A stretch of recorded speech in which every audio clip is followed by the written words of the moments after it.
¿sí? Actúa como un motor para ralentizar la pérdida, en realidad, ¿sí? Bueno, ¿qué sucede en los sistemas de memoria?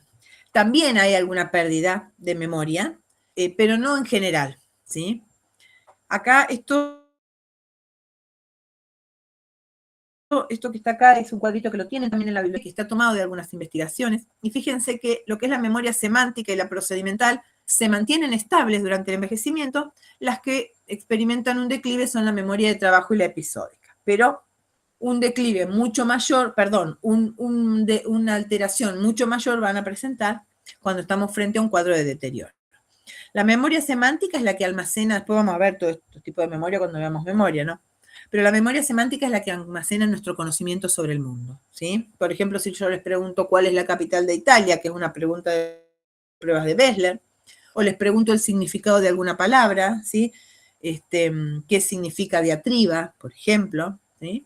Todo lo que implica nuestro conocimiento general del mundo es lo que está almacenado en la memoria semántica. Ese tipo de memoria tiende a ser estable, ¿sí? En la adultez, en los adultos mayores, e incluso puede ser mayor que en algunas personas jóvenes.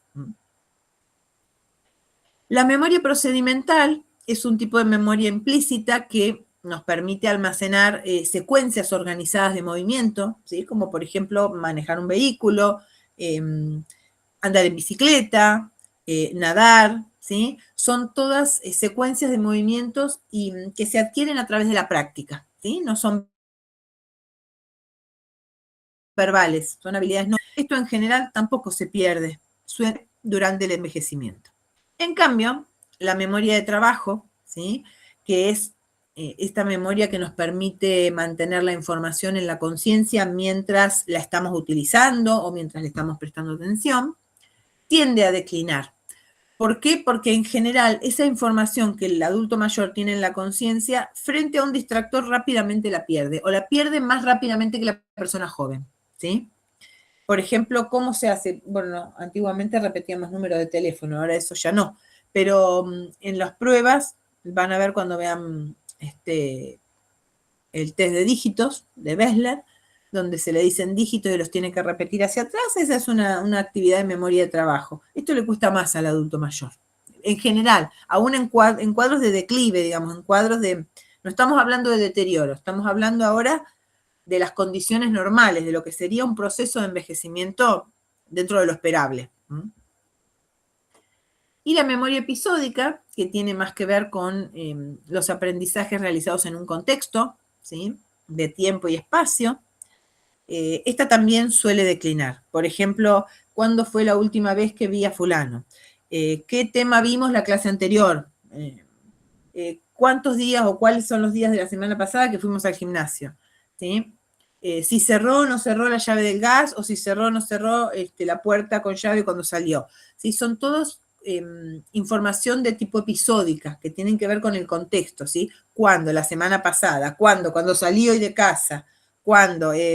Cuando vi a alguien la última vez. Bueno, esta información ligada a un contexto también tiende a olvidarse con más facilidad en un adulto mayor que en una persona joven.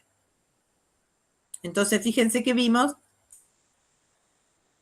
pérdida de registro sensorial, ¿sí? Pérdida de visión, pérdida de audición, lo cual dificulta, ¿sí? Si no está corregida por algún dispositivo externo, como son los lentes o un audífono, dificulta que esa información llegue al cerebro para ser procesada, y también hay pérdida en los sistemas de memoria. Estamos hablando de declive, ¿sí? De un envejecimiento normal. Bien, esto ya lo vimos recién. Entonces, memoria semántica incluye conocimientos generales, conceptos, vocabulario, suele mantenerse estable durante la vejez y sostiene la comprensión del mundo. La memoria procedimental incluye habilidades automatizadas como andar en bicicleta o escribir. Escribir en cuanto a los movimientos que tiene que hacer la mano para la escritura, ¿sí? No en cuanto al contenido simbólico de la escritura o lingüístico. Permanece relativamente estable gracias a la práctica y la experiencia. Y la memoria operativa y la memoria episódica, la memoria de trabajo y el recuerdo de experiencias personales puede declinar, especialmente ante tareas complejas o cuando hay mucha información. Bueno, ella también plantea que existen formas de compensar esas pérdidas. Esas pérdidas tienen que ver con que hay pérdida neuronal, chicos. Entonces, algunos dicen, en alguna bibliografía aparece como la edad a partir de 55 años, ya empieza la pérdida neuronal, pero que se empieza a notar un poco más a partir de los 60. Entonces, estas pérdidas tienen que ver con la pérdida neuronal asociada al envejecimiento. Pero también hay investigaciones que muestran que se pueden generar nuevas neuronas aún en etapas avanzadas de la vida, pero la tasa de supervivencia es mucho más baja. Profe, ¿por qué dice estar muy motivado? Y cuando hay motivación para aprender, para recordar, ¿sí? En general, no necesariamente, pero muchas veces, debido a circunstancias externas, hay cuadros de depresión en el adulto mayor, ¿sí? Y esto quita motivación. Cuando la persona está motivada, quiere aprender algo nuevo, quiere hacer, quiere resolver, esto ayuda a prevenir que sea más acusado el declive. Jugar a recordar en forma deliberada, es decir, ejercitar la memoria, porque sí, a ver, me quiero acordar tal cosa, me quiero acordar el nombre de esta persona, el nombre del objeto, lo otro, ¿sí? Hacer un esfuerzo atencional, repetir, repetir, repetir, dice ella, esto es ejercitar la memoria, dedicar mucho tiempo al aprendizaje, ¿sí? Sobre todo realizar nuevos aprendizajes. Esto ayuda muchísimo. Aprender un nuevo idioma, un nuevo deporte, una nueva actividad como puede ser, no sé, un juego de mesa, el ajedrez, lo que sea. Organizar mentalmente la información a recordar, ¿sí? Ustedes saben que nuestro cerebro almacena por categorías conceptuales, con lo cual empezar a organizar la información y utilizar también, que lo tenemos acá, ayudas externas, como agendas, alarmas, cartelitos, ¿sí? También ayuda, crear imágenes mentales, establecer asociaciones entre los eventos cotidianos y lo que se quiere recordar. Son como distintas estrategias que ayudan a la persona a estar activa mentalmente, ¿sí? No es que esto va a evitar el deterioro, pero ayuda siempre a llegar en mejores condiciones. Bueno, con respecto a la inteligencia, algo habíamos empezado a ver. La inteligencia se define como la capacidad, perdón, hasta ahora vimos registro sensorial, vimos memoria y ahora vamos a ver inteligencia. Se define como la capacidad de adaptación al medio o el conjunto de competencias que permiten resolver problemas contextualmente relevantes, ¿sí? No entendemos la inteligencia como el CI como se entendía antes, ¿sí? Porque recuerden que los módulos son independientes y cada módulo depende de determinadas áreas del cerebro, pero en términos generales hablamos de inteligencia como una capacidad general para resolver problemas.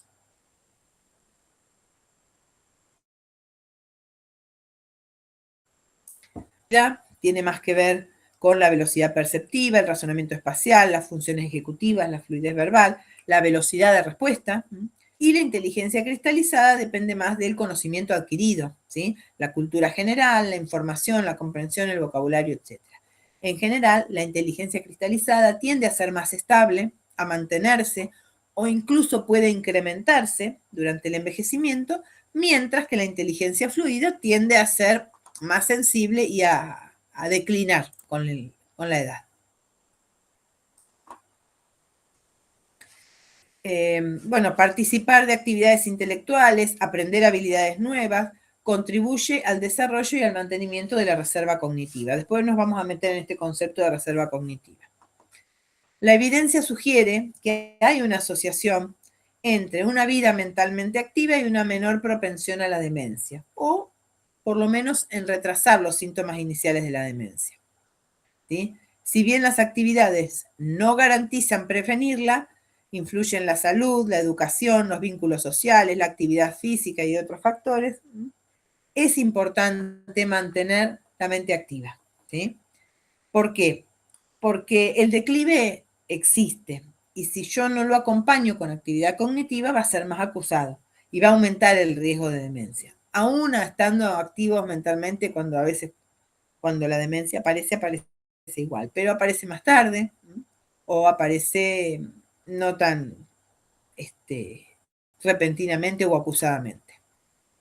Un concepto también importante al que le dedica bastante la autora es el concepto de sabiduría, porque esta sería una ganancia. Recuerdan que dijimos que había pérdidas y ganancias en todas las etapas del ciclo vital. Y la sabiduría sería una ganancia propia del envejecimiento. Se la puede definir como el conocimiento experto sobre la pragmática de la vida, ¿sí? Permite comprender problemas complejos, ponderar alternativas, orientar decisiones. Integra distintos componentes, ¿sí? Componentes cognitivos, afectivos, emocionales, intelectuales, que permiten que la persona pueda interpretar las distintas experiencias de la vida desde una perspectiva distinta a como las puede interpretar una persona más joven, ¿sí? Y si bien no es exclusiva de la vejez, porque puede aparecer la sabiduría entendida en estos términos en una persona más joven, como está muy ligada a la experiencia de vida, a la experiencia acumulada, bueno, es más probable que se desarrolle en etapas más avanzadas de la vida que en personas más jóvenes. O sea que los viejos somos más sabios. Bueno, ¿qué pasa con las funciones afectivas? La afectividad la definimos como el conjunto de sentimientos y emociones, ¿sí? En este sentido lo considera. En la vejez hay cambios afectivos, sí hay cambios afectivos, y desde en la vida cotidiana o desde un punto de vista cotidiano se suele interpretar la afectividad del anciano como algo negativo, ¿sí? Como hay un montón de cambios vitales, como la jubilación, se empiezan a morir los amigos, los hermanos, las personas que quieren, los hijos se van de la casa, aparecen mayor cantidad de enfermedades, hay una mayor cercanía de la muerte. Bueno, todo esto se suele asociar a reacciones afectivas negativas, ¿sí? Si bien es cierto que existen cuadros de depresión en algunos ancianos, no necesariamente la vejez está asociada con un afecto negativo, ¿sí?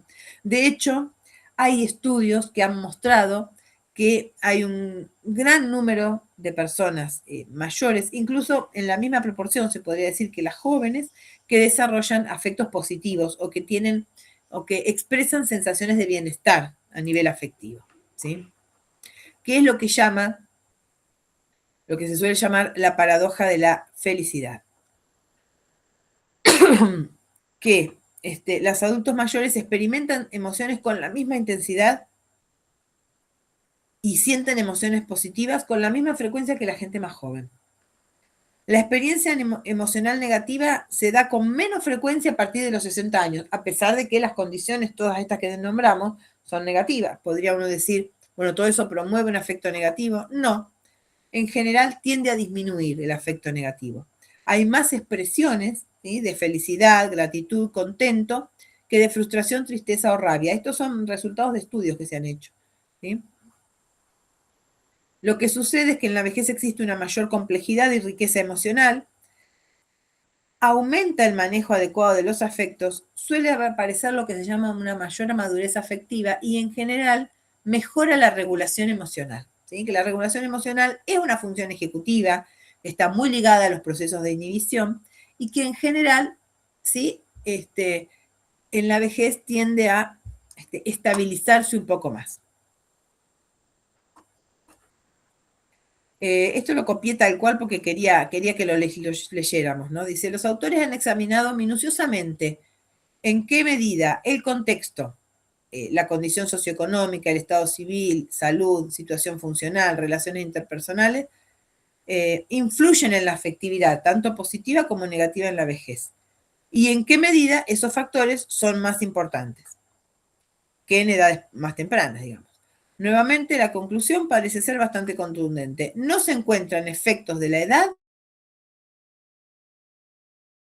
en la controlan las otras variables, ¿sí? Es decir, en otras palabras, la edad es una variable vacía y tan solo conlleva los efectos de otras covariantes. Entre ellos, no es precisamente la salud o el estado funcional los mejores predictores de la afectividad como la personalidad y el funcionamiento intelectual. ¿Qué significa esto? Significa que la edad por sí sola no es una variable explicativa del afecto negativo. La edad no es una variable que influya en la afectividad positiva o negativa. Lo que va a determinar la afectividad positiva o negativa es la asociación de las otras variables a la edad. ¿Sí? Y esto es muy importante porque rompe con un mito popular de que los viejos se deprimen más que los jóvenes. No tiene por qué ser así, ¿sí? Depende de otras variables. Ahora, si vos me decís, los viejos no tienen plata para los remedios, no pueden comer, no consiguen trabajo, porque también, a ver, algunos quieren trabajar, pero no consiguen. Bueno, aparecen un montón de factores negativos que rodean a la edad, pero que son esos otros factores los responsables del afecto negativo, no la edad por sí sola. Por Que eso también dice, nos, la edad que es también una nos, variable vacía, ¿sí? claro, ¿Cómo? que también nos influyen a todos, no solamente en la vejez, por Sí, eso, por supuesto. claro, Por eso, el planteo es, las investigaciones lo que sugieren es que la a que la edad edad, es una variable vacía. La edad no determina el afecto, sino claro. que son las covariables, ¿sí? Las otras variables que se asocian a la edad, las que sí en su conjunto van a determinar el afecto en la vejez o en otra etapa de la vida. Bien, y acá también menciona una teoría que es la teoría de la selectividad socioemocional de Cartensen, que es una teoría que explica el bienestar y el balance entre el afecto positivo y negativo en las personas de mayor edad. Dice que el afecto y la cognición se van reestructurando con la edad y permiten como una mayor integración entre afecto y cognición. Y lo que yo les decía, esto de se produce como una estabilización en la regulación emocional que permite maximizar los aspectos positivos y minimizar los negativos, ¿sí? Es como si cambiara como si esta mayor integración entre el afecto y la cognición y esta estabilidad que adquiere la regulación emocional permitiera ponderar de manera distinta las cosas positivas y las cosas negativas, ¿sí?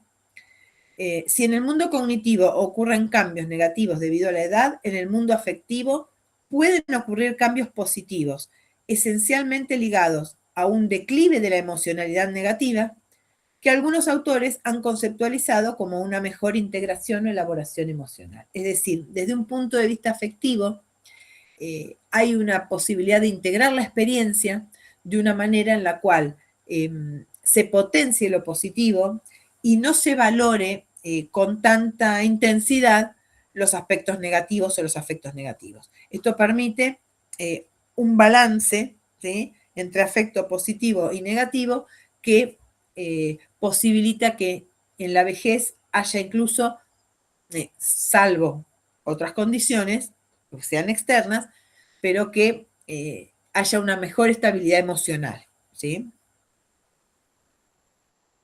Bien. No obstante, existen una serie de estereotipos sobre la vejez que pueden ser eh, refutados por la evidencia científica. Estereotipos son creencias simplificadas y generalizadas sobre las personas mayores que funcionan como teorías implícitas y nos llevan a interpretar esta etapa en términos de capacidades, necesidades, comportamientos. Los estereotipos negativos son la vejez como dependencia, deterioro o incapacidad. No necesariamente tiene que ser así. Pueden influir también en las decisiones y las conductas que se toman respecto a las personas mayores y generando profecías autocumplidas, ¿sí?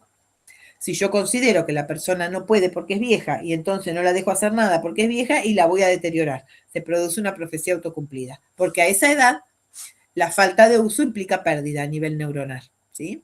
En todas las edades, pero a esa edad la plasticidad es mucho menor, entonces termino cumpliendo lo que pensé que iba a suceder. También hay estereotipos positivos que destacan experiencia, sabiduría, capacidad de adaptación. Son más favorables, pero simplifican la diversidad. Lo que indica la evidencia científica es una alta variabilidad individual. Envejecer no implica un único resultado psicológico, ¿sí? Cada situación es cada situación. Entonces, ¿qué nos dice la evidencia científica? No hay deterioro universal, ¿eh?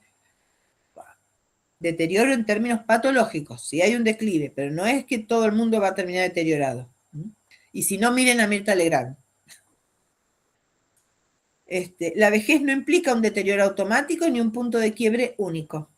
Los cambios dependen de la salud, la historia vital y el contexto, ¿sí? En general, la presencia de factores protectores y predictores.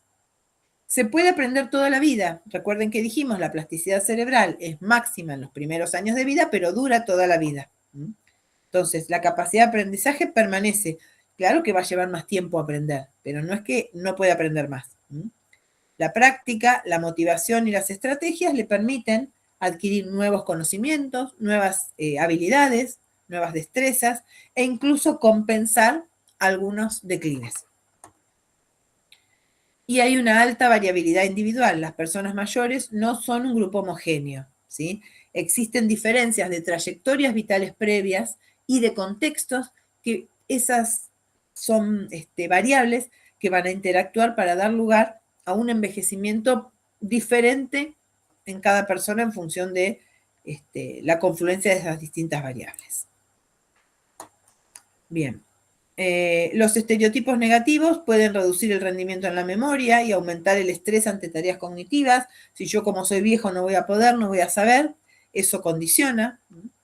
Las creencias negativas también condicionan las estrategias de afrontamiento porque la persona siente que pierde autoeficacia y esto hace que pierda la motivación y saben que la motivación es fundamental, ¿sí? Y en general hay algunos estudios que muestran que las personas con estereotipos más positivos sobre la vejez vivieron en promedio 7 años más. Bien. Entonces, el envejecimiento es real, que se asocia con el enlentecimiento en algunas tareas, pero no determina el rendimiento. La práctica, la formación y la motivación permiten desarrollar estrategias de compensación, ¿sí? Y más aún hoy en día que tenemos muchos dispositivos externos al alcance de la mano que nos permiten compensar algunas dificultades, ¿sí? Antes había que acordarse los números de teléfono, hoy en día las personas utilizan un celular donde lo tienen, entonces eso ya no es un impedimento para la comunicación, y del mismo modo quienes han podido aprender a usar una computadora o una aplicación, etc. Bien. La vejez integra declives, estabilidad y ganancias en distintas dimensiones, ¿sí? Recuerden que la sabiduría es una ganancia, y el afecto positivo es una ganancia. Los cambios biofísicos y psicológicos no son isomórficos, ¿sí? Un cambio corporal no determina por sí solo el funcionamiento cognitivo, emocional y social, ¿sí? Las personas pueden desarrollar estrategias compensatorias, ¿sí? Y sobre todo, ya les digo, hay muchos dispositivos hoy en día a la mano que hace 20 o 30 años atrás no se disponía. Entonces, volvemos a esto que ya dijimos varias veces. La trayectoria de cada persona depende de su historia vital, de su contexto actual, de su estado de salud, de si continúa teniendo motivación y oportunidades para aprender, para realizar nuevos aprendizajes, y también de las diferencias individuales, ¿sí? Es decir, la edad sola, la edad cronológica sola, es insuficiente para explicar cómo envejece un sujeto, ¿sí? Les decía yo, miren a Mirta Legrand, y usted tiene 99 años y seguramente todos conocemos a alguna persona que tiene 20 años menos y no tiene la posibilidad de llevar adelante una entrevista. Piensen ustedes que los programas de televisión que ella hace implican, sí hay una preparación previa, pero implican también resolver en el momento. Y eso para la pérdida de fluidez que tiene el adulto mayor es un gran logro y eso tiene que ver con la actividad constante, ¿sí? Y aparte de toda la información que ella tiene para hacer claro, esas entrevistas, o sea, como que se nutre de muchas cosas también para poder hablar. Yo doy el ejemplo porque es un ejemplo extremo, no Sí, tenemos no, muchos obvio. ejemplos de 99 años en ese estado, la verdad. Totalmente, Pero fíjense, por supuesto que seguramente hay cuestiones genéticas, pero si ustedes observan, seguramente también está la práctica, ¿sí? Aún si la genética le permitiera estar bien, si no estuviera en actividad, seguramente que ese rendimiento en memoria, en posibilidad de dar una respuesta y demás, se vería mucho más disminuido, ¿sí? A mí me gusta dar ese ejemplo en ese sentido, ¿no? Y aparte también, bueno, ella a veces ha contado que, no sé, nunca tomó alcohol, o poner hace como 30 años que no toma alcohol, bueno, su Sí, que nunca fumó. Sí, sí. Uh-huh. Sí, exacto, por eso decimos hay una serie de hábitos de vida que también contribuyen, ¿sí? Comprender la vejez existe una mirada multidimensional. Eso es lo que les estaba diciendo. Y fíjense que es una edad muy avanzada, porque son 99 años. No digo que todos podamos llegar a esa edad así, pero sí es real que hay factores que ayudan a estar en mejores condiciones. Bien, entonces, esto es como cierre, ¿no? La vejez es una etapa dinámica y multidimensional del ciclo vital, donde existen declives, estabilidades y ganancias. No todo es pérdida. La edad cronológica, recuerden, es una variable vacía, ¿sí? Por sí sola no alcanza, sino que tiene que estar, por supuesto que a cierta edad aumenta el riesgo, pero ese riesgo se aumenta si esa variable está asociada con otras variables, ¿sí? Por sí sola no alcanza para explicar la conducta, la cognición ni el bienestar. La variabilidad individual depende de múltiples factores, como ya vimos, historia vital, estado biológico, hábitos de vida, experiencia, motivación, contexto. Una perspectiva científica y crítica permite distinguir cambios esperables del envejecimiento de los procesos patológicos. Bien. Bueno. ¿Se entendió, chicos? ¿Siguen estando todos o hay menos? Sí, ¿Cuántos profe. menos? Estamos, profe. Bien. Sí, profe. Bien. Bueno. Sí, profe. 19:40. Bueno, ya les puedo dar otra cosita más. Bueno, ahora sí nos vamos a meter. Eso que les di es Fernández Ballesteros. Vamos a trabajar ahora con el texto de Berger, de los cambios neuropsicológicos en el envejecimiento normal. ¿Sí? Primero vamos a ver todo lo que es normal en esta etapa. ¿Cuándo subo los Power? No, yo les subí la bibliografía, porque yo quiero que lean los libros, ¿sí? A mí me parece muy importante que ustedes lean textos. Si no, Profe, ¿puedes repetir el nombre del autor que dijiste? Fernández Ballesteros. No, el que vamos a ver ahora. Berger, el cambio se llama Cambios Neuropsicológicos en el Envejecimiento Normal. Creo que se llama, espera. Cambios cognitivos, profe. Cambios cognitivos, no neuropsicológicos. Cambios cognitivos. Bien, bien, bien.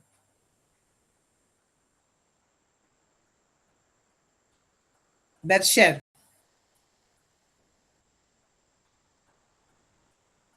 Ah, y lo que falta acá, bueno, no falta, porque lo tiene en la unidad 1, es el libro. Porque también toda la parte de demencias que vamos a ver dentro de un rato está en el libro de Portellano. ¿Sí? Así que en esta unidad también hay que utilizar ese capítulo del libro de Portellano. Profe, si no va a subir la presentación, podemos ir a clase de consultas a completar, porque al menos a mí me quedaron como partes vacías. No llegué a poner toda la información en mis apuntes. No, pero se la subo. Yo bueno, está bien. Sí, los PowerPoint sí yo les subí lo de la unidad 1, pero no se los subo antes, porque quiero que lean. Yo les subo la bibliografía y antes de la clase lean la Biblia. Y después después de la clase les subo el Power. Pero el Power es una síntesis que hice yo. Lo importante es que cada uno realice su propia síntesis del material. Porque si uno lee el resumen de otro, una cosa es hacer un resumen propio, donde uno lee todo, tiene toda la información y de ahí extracta.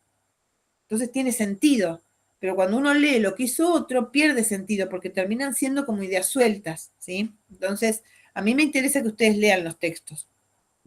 Y de hecho, yo cuando tomo parcial, tomo frases de los textos. Por ejemplo, para un verdadero o falso.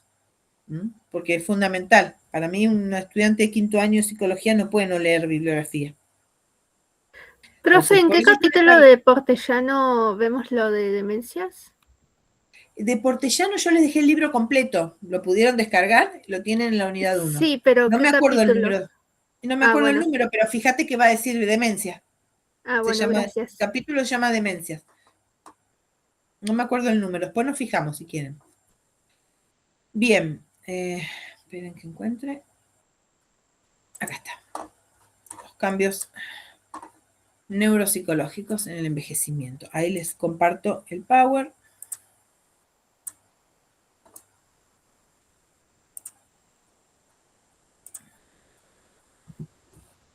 ¿Ahí se ve? Sí, profesor. Sí, profesor. Bien. Bueno, vamos a ir viendo. Algunas cosas ya las estuvimos trabajando un poquito. bueno, vamos a ir viendo función por función las que son, las que sufren una pérdida producto del declive, ¿sí? Acá no estamos hablando de deterioro. Dijimos hoy que la infancia es un periodo de desarrollo donde hay una adquisición rápida y una maduración cerebral bastante acelerada, y eso determina que haya un desarrollo bastante rápido desde un punto de vista neuropsicológico de muchas funciones cognitivas. Después, posteriormente a la adolescencia, se produce una especie de meseta o estabilización de gran parte de las capacidades cognitivas, y después de los 65 años, algunos dicen 60, otros 65, todos queremos que sea lo más tarde posible, empieza un declive, que a veces llega a ser un deterioro. A partir de los 60 años todos tenemos algún grado de pérdida, ¿sí? No necesariamente un deterioro. Un deterioro es en el marco de un proceso patológico, ¿sí? Que lo vamos a estudiar después. En esta etapa, dijimos hoy, algunas capacidades aumentan, como la inteligencia cristalizada o la sabiduría, y otras disminuyen, la velocidad, la fortaleza física, la inteligencia fluida. En general, las principales capacidades cognitivas que sufren o que disminuyen producto del declive son la comprensión verbal, la capacidad espacial o el razonamiento espacial, el razonamiento inductivo, las capacidades matemáticas, sobre todo lo que es razonamiento matemático y velocidad de procesamiento de los números, los razonamientos matemáticos, la fluidez verbal y especialmente el declive afecta a la velocidad de procesamiento y a las habilidades numéricas. Bueno, esto es un poco lo mismo que habíamos visto antes. Hay diferentes ritmos, ¿sí? No todos los declives se producen en el mismo tiempo y de la misma manera. Si bien todos experimentamos cierto declive, ¿sí? Como parte del proceso normal de envejecimiento, no todos van al mismo ritmo, ¿sí? No todos perdemos lo mismo en el mismo tiempo, ¿sí? Las distintas capacidades intelectuales de las personas y también toda la historia previa, esto ya lo dijimos, se acentúan en la vejez. Así como no todos perdemos la vista de la misma manera, ¿sí? Yo fui al oculista, yo tengo 50 años y me acabo de hacer los lentes, les aviso. Mientras que conozco gente que desarrolló presbicia a los 38, ¿sí? ¿Por qué? Porque hay diversidad de declives, ¿sí?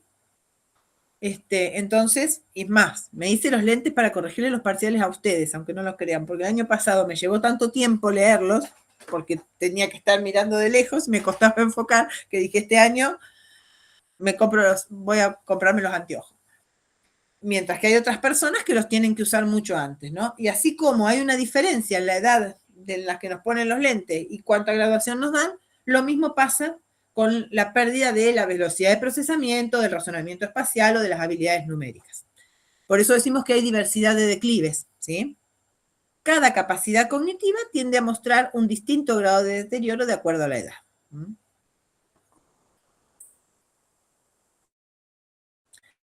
Bien, entonces el sensorial, ¿sí? En general, el registro sensorial tiene que ver con la entrada de información a través de los órganos periféricos, fundamentalmente de la vista y el oído. Esta pérdida que hay sensorial lleva a que, bueno, se pueda perder o ralentizar la llegada de información al cerebro, pero también lo que suele suceder es que se eleva el umbral sensorial. ¿Qué es el umbral sensorial? Para que, en general, para cualquiera, no solo para los ancianos, para que nuestro cerebro y nuestra vista detecte un sonido o la vista, o un objeto, algo visual, un estímulo visual, necesita un cierto umbral. Si no, las neuronas no se dispara el impulso nervioso. Seguramente ustedes han escuchado hablar de ese silbato que es para los perros. ¿Lo escucharon alguna vez? Hay un silbato que tiene una vibración, en frecuencias que el ser humano no escucha porque la audición del ser humano no está preparada para esas frecuencias y el perro sí. Bueno, ¿qué significa eso? Que no traspasan el umbral, ¿sí? esa vibración de ese silbato está a frecuencias que no alcanzan el umbral mínimo necesario de vibración para que nuestro oído las detecte, ¿sí? Nuestra percepción sensorial requiere un umbral, ¿sí? Es la base, por ejemplo, en el sonido es la cantidad de vibraciones mínimas que yo necesito para que mi oído pueda escuchar y entonces se genere el impulso nervioso y se transmita la información. Bueno, en los ancianos, ese umbral sensorial es como que te traspasa un poquito y se requiere un poquito más de tiempo, ¿sí? Hay algo que se llama memoria sensorial, seguramente ustedes lo estudiaron en cognitiva cuando vieron el modelo de Atkinson y Shiffrin. ¿Vieron que la memoria la clasificamos en sensorial, corto plazo y largo plazo? Bueno, esa memoria sensorial es un primer registro sensorial. Que si nosotros después prestamos atención a ese estímulo, pasamos a la información a la memoria de corto plazo. Ese primer registro sensorial es ultracorto. Es de menos de un segundo, ¿sí? Algunos autores hablan de 125 milisegundos, otros de 250 milisegundos, pero fíjense que en el mejor de los casos es un cuarto de segundo, ¿sí? De modo que si no le prestamos atención, no tenemos ni registro de que esa información pasó. Bueno, en el anciano no alcanza con un cuarto de segundo. Necesita más tiempo para ese primer registro sensorial, ¿sí? Y esta pérdida sensorial lleva, por supuesto, a la necesidad de estar más tiempo expuesto a un estímulo para poder iniciar su procesamiento, ¿sí? Esto significa que el envejecimiento puede ocasionar un deterioro leve, ¿sí? No significativo porque estamos en términos de declive. Una pérdida de la sensibilidad para el registro tensorial, se necesita más tiempo para registrar la información, y una vez que se la registra, desaparece más rápidamente. En cuanto aparece un estímulo distractor, rápidamente se pierde esa información. Y esto puede tener impacto en la cognición, ¿sí? Acá se menciona un estudio donde se comparaban las capacidades cognitivas de individuos de entre 70 y 10 años, ¿sí? Y las diferencias entre la agudeza visual y auditiva de los sujetos constituían la mitad de la variación en sus resultados cognitivos. ¿Qué significa esto? Entre los 70 y los 100 años, ¿sí? No tenía que ver con la edad, sino según está descrito que cada 20 respuestas eran 10, ¿no? Lo tienen en la bibliografía. Pero la variación que tenían, ¿sí? En las diferencias individuales, ¿sí? En los resultados cognitivos, en los resultados que tenían en pruebas cognitivas, la mitad de esos resultados, de esas diferencias, estaban dadas por la agudeza visual auditiva. Esto significa que las personas que conservaban mejor capacidad de visión o de audición tenían mejor desempeño cognitivo, ¿sí? Es decir, estas diferencias en el registro sensorial en cuanto a que se eleva el umbral, aunque se necesita más tiempo de exposición al estímulo y que a pesar de ese más tiempo, si aparece un distractor, más rápidamente se pierde esa información, conllevan a peores resultados cognitivos. Es decir, cuanto mejor sensorialmente se preserva una persona, mejor va a estar su cognición, porque esto tiene impacto a nivel cognitivo. ¿Se entiende, chicos? Estas diferencias en el registro sensorial marcan diferencias en el procesamiento cognitivo. ¿Se entiende? Sí, profe. ¿Sí? No sé si no me escuchan o no me entienden. Sí, profe. Ah, bien, Sí, bien, sí, bien. está Bueno. claro. No me manden los pulgares porque no los veo. Estoy en otra. Bien. Otra de las funciones que también se afecta, y ya lo habíamos hablado, es la memoria de trabajo, ¿sí? Es el componente del procesamiento. A mí, yo se los traigo por texto, ya lo habíamos visto, pero repasar las cosas nunca viene mal, porque después se las acuerdan mejor. La memoria de trabajo es el componente del procesamiento mediante el cual se produce la actividad mental consciente que acontece en un momento. Ustedes piensen que la memoria de trabajo la usamos cotidianamente para todo, ¿sí? Ahora ustedes, para entender lo que yo les digo, tienen que estar usando la memoria de trabajo, porque si se olvidan lo que yo dije hace 15 segundos, ahora no podrían entenderme, ¿sí? Poder comprender el lenguaje del otro requiere que yo tenga que ir integrando la información que se va dando sucesivamente. Si yo la voy perdiendo, no entiendo nada, ¿sí? Si yo tengo que ir a comprar algo y saber que tengo que pagar, tengo que estar atento y recordar cuánto tengo que pagar. O sea, todo el tiempo en nuestra vida cotidiana, no solo para actividades intelectuales, para cualquier tarea diaria necesito la memoria de trabajo. Si yo puse sal a la comida y no me acuerdo si le puse sal o no le puse sal, tengo un problema, ¿sí? Para cocinar. Entonces, todo el tiempo, para todo, estamos usando la memoria de trabajo. Es central y no saben lo discapacitante que es cuando se pierde. Mucho más que otras funciones. La memoria de trabajo tiene como función almacenar información durante un tiempo, mientras la estamos usando. Se carga constantemente con nueva información. Desecha o transfiere a la memoria de largo plazo la información antigua que ya no necesita. Procesa la información, sobre todo para tareas cognitivas complejas, y representa un almacén temporal de información y de procesamiento analítico de esa información. Porque por eso es de trabajo u operativa, porque no solamente retiene información, sino que opera con esa información, hace algo, la manipula, la intercambia, hace algo con esa información que mantiene. Entonces, tiene dos aspectos. Un aspecto de almacenamiento, que se llama almacenamiento temporal, y de procesamiento. Ambos aspectos se afectan durante el envejecimiento normal, o sea, sufren un declive. La memoria de trabajo en general, en el adulto mayor, tiene menor capacidad y menor nivel de eficiencia que en una persona joven. En general, aparece la dificultad para almacenar temporalmente y para almacenar más información, ¿sí? Para almacenar nueva información al mismo tiempo, ¿sí? Acuérdense que el número era 7 más menos 2 elementos, ¿sí? En general entre 5 y 9. Esto se reduce un poco en la vejez y sobre todo cuando tienes que ir incorporando nueva información y también afecta el procesamiento, ¿sí? ¿Por qué? Porque hay dificultades para recordar nuevos materiales cuando se distrae, ¿sí? Cuando pueden estar manteniendo en la memoria algo, pero donde se distrajeron enseguida perdieron información, ¿sí? Y esto hace que el funcionamiento de la memoria de trabajo en términos generales tenga menor nivel de eficiencia. La memoria de trabajo también forma parte de la inteligencia fluida, que recuerden que dijimos que era una de las que sufría el declive.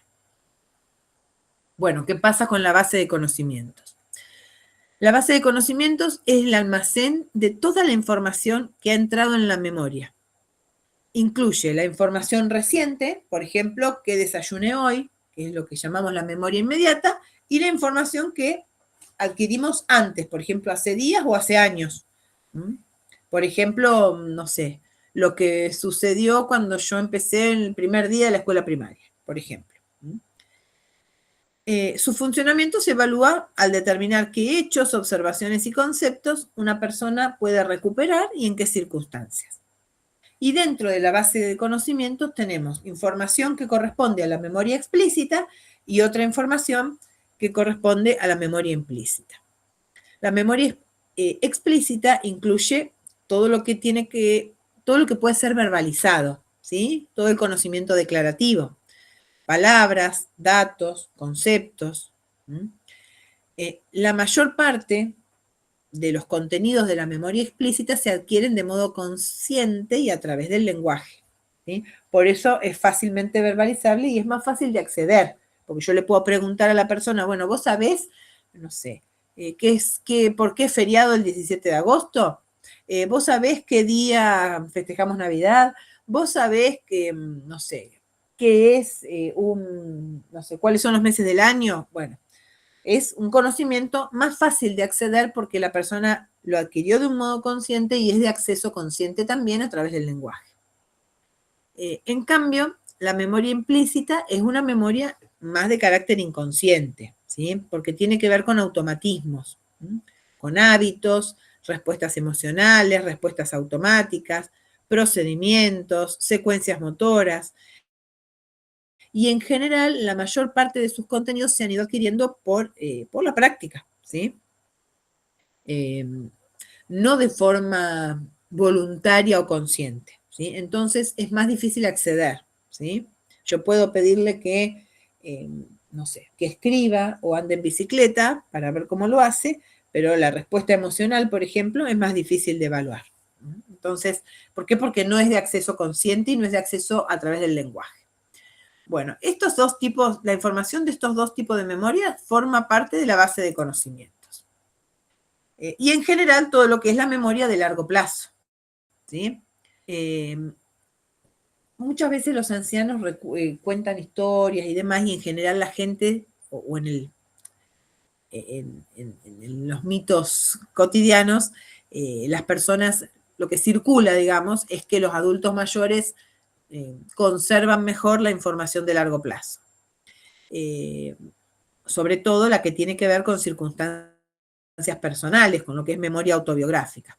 Sin embargo, es difícil, hay algunas dificultades de tipo metodológico para el acceso a la información autobiográfica en personas de edad avanzada. ¿Por qué? Porque es difícil verificar si esos recuerdos personales son verdaderos o si hay una cuota de, no sé, de fabulación o de cosas que no sean, o de rellenar